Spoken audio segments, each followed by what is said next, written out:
Absolutely. And the way to analogize this and why I've advocated for the designation, and I'm thankful that the Trump administration has designated these cartels and narco traffickers as foreign terrorist organizations, is because we must treat them like the foreign terrorist organizations post 9/11. We must treat them like the Al-Qaedas of the world, because that's how we're operating. And just treating them with law enforcement capabilities. What if America treated drug cartels like Al-Qaeda? That's exactly what the FBI chief just suggested. A bold, controversial move that could change U.S. law enforcement and global security. Here's what he said, why it matters, and what could happen next. Chapter 1. The shocking statement. On September 16, 2025, the halls of the U.S. Senate Judiciary Committee went from routine to headline-grabbing in seconds. FBI Director Kash Patel sat before lawmakers and delivered a line that exploded across global news. Drug cartels should be treated like Al-Qaeda. Think about that for a moment. The head of the FBI, the nation's top law enforcement agency, wasn't just calling cartels dangerous.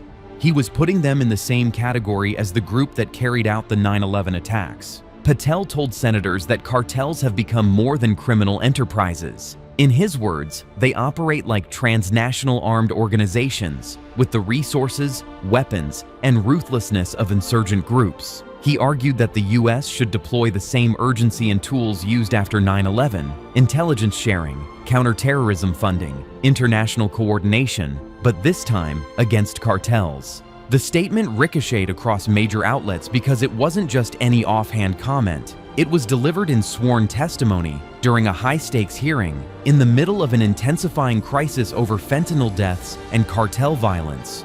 Overnight, Patel's words turned into one of the most talked-about security debates of 2025. Chapter 2.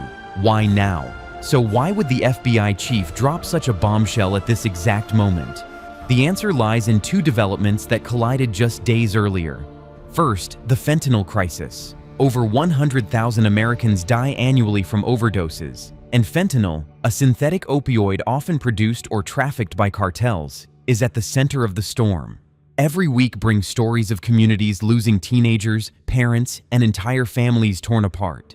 Lawmakers have been desperate for tougher action, and Patel knew that urgency was boiling over. Second, the U.S. military had just conducted strikes on vessels in the Caribbean. Officials said those boats were linked to traffickers moving drugs and weapons tied to Venezuelan networks. The strikes were controversial. Supporters framed them as decisive action against organized crime. Critics said it blurred the line between law enforcement and warfare. When Patel walked into the Senate chamber, he wasn't speaking in a vacuum. He was speaking against this backdrop: an epidemic of fentanyl deaths at home and unprecedented U.S. military action abroad. His words were calculated to ride the wave of urgency and show Congress that the FBI was ready to go further. Chapter 3. Cartels and terror groups. But what exactly does it mean to treat cartels like Al-Qaeda? Is that just rhetoric, or does the analogy hold weight?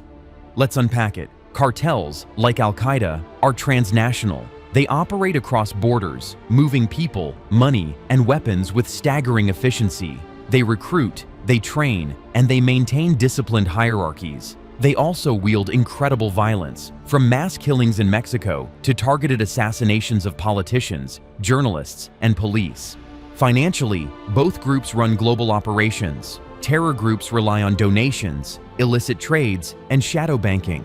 Cartels rely on drug exports, human smuggling, extortion, and money laundering. Both depend on complex financial networks that cross oceans. But here's the key difference: motives. Al-Qaeda is ideological.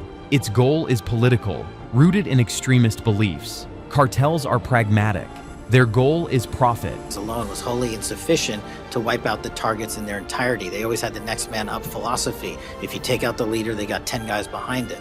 But in order to eliminate, and that's the key, eliminate the drug trade and eliminate the pouring into this country of narcotics, we have to use our authorities at the Department of War and the intelligence community to go after the threat like we did terrorists when we were manhunting them. And now we have that ability, and we're seeing that in live time, whether it's on the Violence is a means to control markets, not to spread ideology. This is why Patel's statement is controversial. Yes, cartels use terror-like tactics. Yes, they destabilize governments and endanger U.S. lives. But they're not political insurgents. They're criminal syndicates. Treating them as if they were Al-Qaeda stretches the definition of terrorism in ways some experts say could backfire.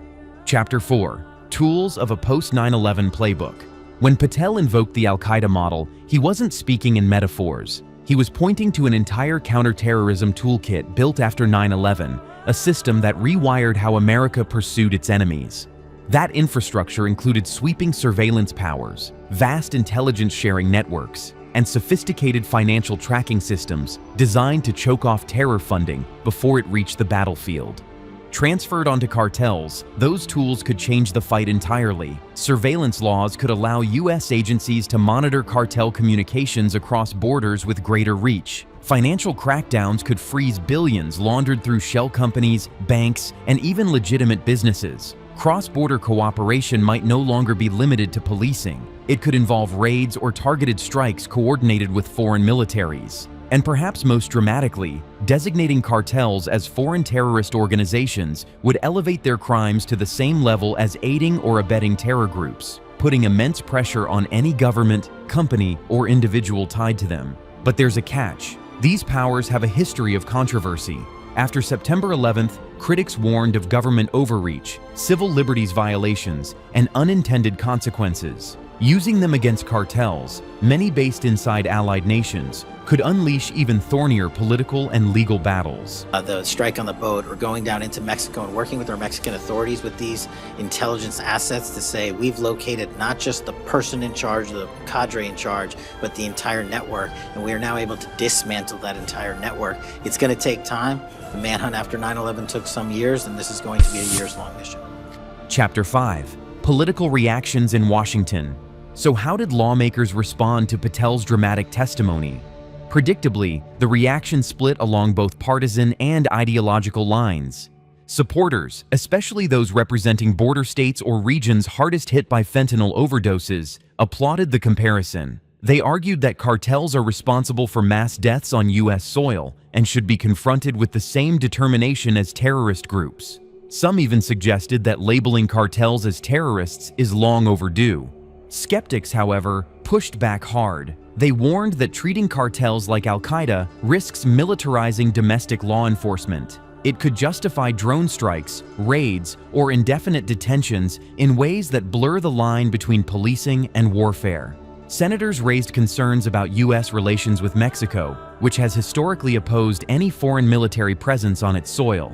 Others argued that calling cartels terrorists doesn't solve the root problem, the demand for drugs inside the U.S. One lawmaker put it bluntly, "You can call them terrorists, but unless you address why Americans are buying their drugs, nothing changes."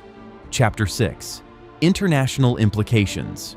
Now let's zoom out and ask the question, how would America's neighbors react if Washington officially labeled cartels as terrorists?